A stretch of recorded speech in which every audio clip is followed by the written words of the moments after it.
Right.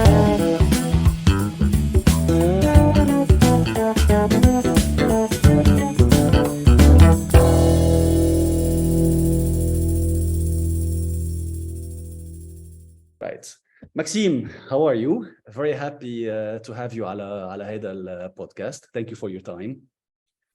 Thank you. Glad to be here. Thanks, Lebanon, for inviting. Thank you very much. Maxime, بدي بلش ب few questions. إذا فينا, you can speak any language you want, so feel free to jump in any language. إذا فيك تعطيني 1 minute introduction about yourself, your background, شو بتعمل, just so we can get to meet you a little bit more. Of course. So a quick overview of my experience, and I started my experience in corporate. I was working as a country manager for Bosch in the MENA region. So I was handling distribution and sales of the Bosch products for that region. I did that for 5 years. And after 5 years of that, we reached a turnover up to 30 million in our region. And then I wanted to change things. I was a bit bored. Well, I've done what I had to do in that company, and I was looking for something else. And so that's when I decided to do an MBA at HEC. So I joined HEC in 2020, just right after the first wave of COVID. And my mind was open, but I was really I had already some hints to get into the startup ecosystem. It was something that was in the back of my mind for a while. So when I joined HEC, I literally in the first few months, I knew I had to be there in that space. It was such an attractive space, just early stage building, the startup tech ecosystem, how it was working. And I just wanted to learn from different entrepreneurs and investors as well. So I took all actions possible. I tried to launch a few ventures with the classmates, which failed, unfortunately, but a lot of learnings. I ran the Entrepreneurship Association for the MBAs. After that, there was an opportunity to launch an own acceleration program, actually led by MBAs, which we called the EPV Circle, the HEC EPV Circle back then. And that's where I really got to build my network and nurture my network of investors, entrepreneurs, mentors as well. So it was just putting people together. I was brokering the first deals, business angel deals. Even we had some very interesting startups that were looking for business angel investments. So there was the first step into accompanying startups. And so I did that for over a year and a half. And then I tried to launch another venture, which failed as well. But more learnings. And during my time at HEC, I was dealing with Hook, with the guys from Hook, where I work currently. And that's when they contacted me and they told me that actually they're going on part-time in the fund, that they needed someone to run the fund full-time. So that's when I accepted, and that's where I am today. So today I'm managing director of Hook.vc, which is an early stage fund and an accelerator which has a thesis. I mean, they're born out of École 42. École 42 is a coding school. Yes. And basically we invest in startups that come out of this school. Okay. So we're talking about a coding school, so it's a lot of software. So we're quite generalist in the sector, but it has to have a strong, let's say, a strong DNA in software, so we can provide our expertise. Yeah. So I think, well, a bit more than 1 minute maybe, but here we go. That's a great overview. I have so many questions. بس أول شغلة you were in a corporate and then you did an MBA بالHEC. Correct me if I'm wrong, but the majority of people who do your track, they end up becoming very successful and very high paid consultants. I know that consulting agencies like McKinsey and Bain, they go and they headhunt the people that actually have your track, that have your education. And of course, it's a lot of work, but we all know that these positions are very rewarding currently and in the future. Whereas you chose a very different path. So you're invested in your MBA, دفعت مصاري ودرست كتير, و I know HEC, I'm an HEC alumni, so I know the DNA إذا فينا نطلع HEC. شو خليك تنط على الانتربرنورشيب يلي هي شغلة ما بتعرف وين رايح يعني it's very ما بدي اقول dangerous طبعا, ما بدي خوف العالم لانه I share your thoughts بالانتربرنوريا as well, بس شو خليك تروح لهونيك whereas كان عندك طريق شوي مرسوم secure إذا فينا نقول. أكيد, of course. Well, the idea is at first I was just not attracted by consulting, and it was not something that I wanted to do at all. I know it was a great stamp, a great school, a great pay, but it seemed like such a conventional path that was not attractive to me at all. So I did not even put it in my options. I came to the MBA because I wanted to be in France. I want to have a strong name and find something that I'm really excited about. So what really excited me there was seeing founders trying to change things, trying to literally believe in solving real world problems. While consulting was another path, it's something more of which reminded me of what I was doing in corporate already, because I was doing a lot of strategy, and we're defining strategies for our distributors. We're working on PowerPoints. We're presenting them to basically our distributors who are like clients in the consulting sector. So it was really not, I didn't want to get into that, and knowing the hours, putting all this effort for something that I don't believe in, I'm not going to perform well. So as soon as I knew that, this is entrepreneurship was the thing that excited me, I was like, let me put all my efforts there and let me take risks. And I like, by nature, I'm a risk taker. I like, adventure, things like that. I like, let's say, risks in general. So, and so I was like, let me put all my efforts in that. So I did everything. I was like, I don't want plan Bs. I want to get into that. I have a good name. So let me do it. And it actually, I was one of the only ones in my MBA. I was like the black sheep in the MBA. I was the entrepreneurship guy, the guy who was preaching on, and I was preaching a lot. I was doing a lot of preaching to my friends going to consulting. I was like, guys, I mean, you have a lot of talent. You have an opportunity. We stopped working to do an MBA. Why not just try to launch something? Try to have your own venture. Be your own boss in a way, and try to work on something that excites you, compared to consulting, which would be work on many different projects in a year. Different sectors. It's a bit of, you're like a generalist, and this kind of, let's say, I don't want to say mercenary approach, but, in that sense where there's no one value. There you go. You want to put a lot of hours in the consulting. You're putting probably more in the entrepreneurial adventures, but it's different because it's, you're testing yourself. خبرني شوي, Maxime. So you did one startup and you said didn't work out. You did another startup and you said didn't work out.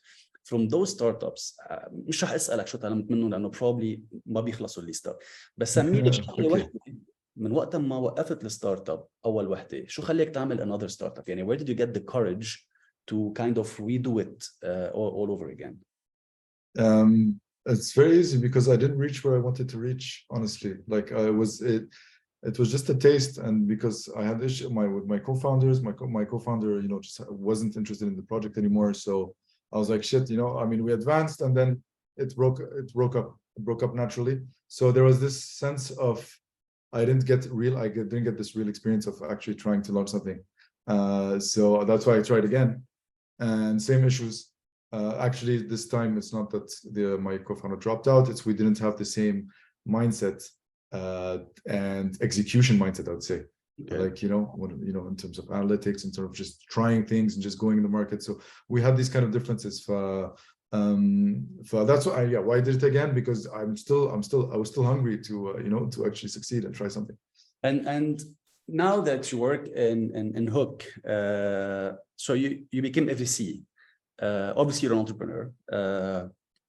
What do you search an entrepreneur? So I know they're a huge list. I know that you need to understand the problem they're fixing. You need to understand the solution, the market, product fit, product market, etc. But غير هودي اللي هن known to everyone. What would you look like? Do you look soft skills of the entrepreneur? بتقعد تتغدى معه بتفهم شو بيفكر شو الهوبيز تبعه. Like what do you look at an entrepreneur? So apart from the general stuff, which is size of market, team, background, things like that, sometimes it's personality.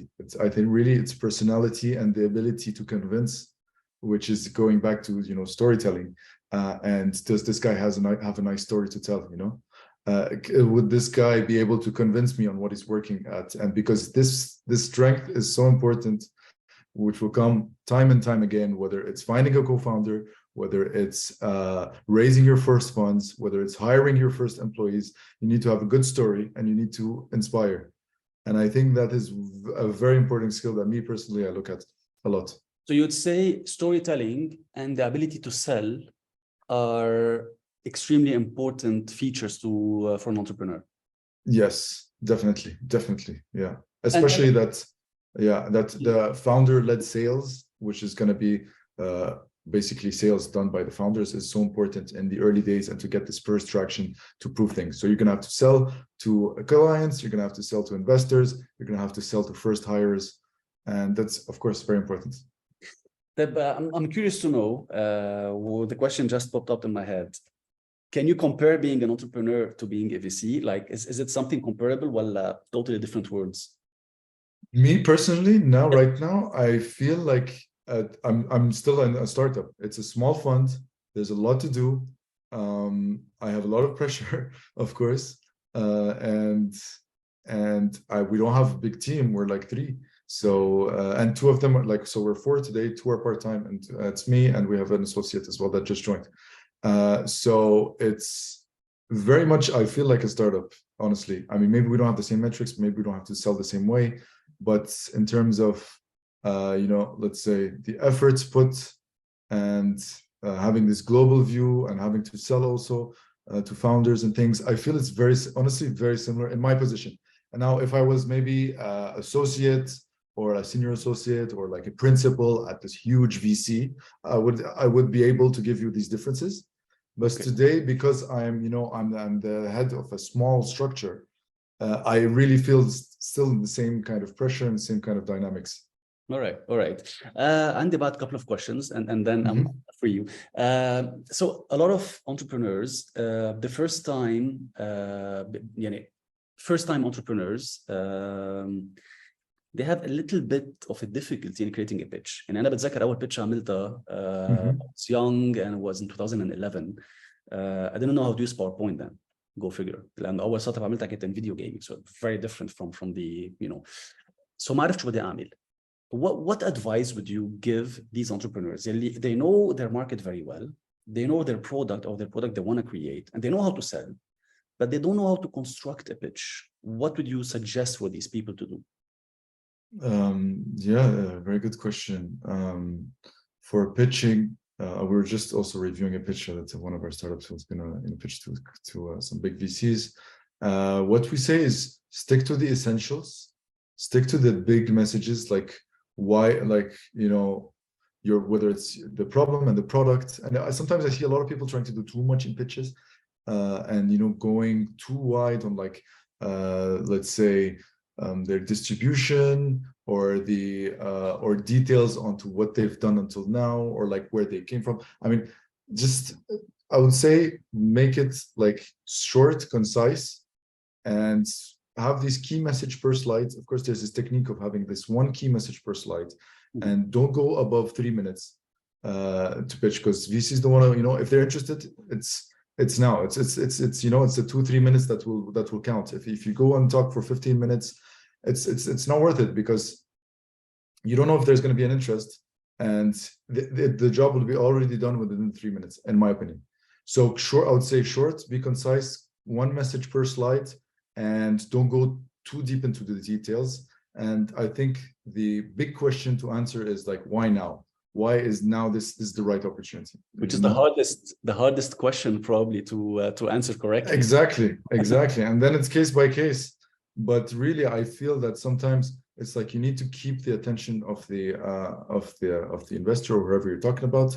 And this happens really in the first 2-3 slides, where you don't need to lose them. You need to have a strong catcher in the very beginning, showing them why now, why you should be interested, why is it a big problem, and then boom, and then everything is just like the bricks in Tetris. It's all natural, but we found this big problem, and this is how we're solving it. All right. And about so today you were in a corporate, you did an MBA, you launched yourself into entrepreneurship. بذات الوقت you're on the VC side, which is still run like a startup because it's a small fund and there's a lot of metrics, etc. العالم يلي معقول تسمعنا على هذا البودكاست او معقول تحضرنا، هي عالم يمكن بعدها students مش عارفه وين بدها تكمل. يمكن يشتغل بكوربريت وعبالة تترك تروح تعمل شيء تاني ويمكن العكس they are entrepreneurs وما بيعرفوا كيف بدهم يكملوا. So what would be a message you want to send to these people? Let's say إذا بنعطيهم persona they are in their early 20s and they want to know a little bit more about what comes later in life. What would you say? And they're interested in entrepreneurship, or what is it? What are the interests, or just in general? Like general business people. Picture somebody who's finishing university. They have ideas they want to do. They're not sure yet. Would you suggest they go and work for a couple of years before launching something? You would suggest, and just follow the idea now. Would you say, take your time? I'm not your typical person. I had a corporate. I did an MBA from a very big school. Yeah. And, I did something else. So what would you say? It's a broad question. So please, I know. I know. No. Okay, I understand. I would say maybe, of course, try something, and you won't lose anything, especially young people. You're out of university, you probably, you don't have family, things like that. If there's something you have a passion, you just go for, just give it one try and fail once. It's not a problem. You will fail, you come back, and you have these other plans, which is, okay, your degree, which job can get you. But I would say and maybe I didn't have this awareness, and I didn't have even these thoughts of, or these needs at the time to even try something. But maybe now in retrospect, I'll say, fuck it, why wouldn't I just try and launch something, or yeah. So one would be just give it a try. And second of all, from my experience, I'd say make sure you're doing something that you enjoy, in a sense, and don't settle. I would say don't settle. And I feel that in corporate, I settled a bit, and I stayed a bit longer than I should. And looking back, I'm like, why did I stay that long? And it kind of stamped my profile. And it took a lot of effort to detach from that profile, whether it's sector, whether it's even geography and sector and geography, and even type, these three kind of things. And the third one is your position, which is for me more like sales and marketing. It took me so much effort to detach from that. So I would say be careful how long you stay in a place, because it's going to define quite some things, So you can say the cliche, don't stick into your comfort zone that much. Yeah, exactly. Leave the comfort zone for sure, and make sure you know where you want to go, because where you're spending your first 5 years after university is gonna define your other opportunities. So yeah, that's about it. Thanks. Maxime, thank you very much. A lot of nice information, very unique profile. Very happy with this session.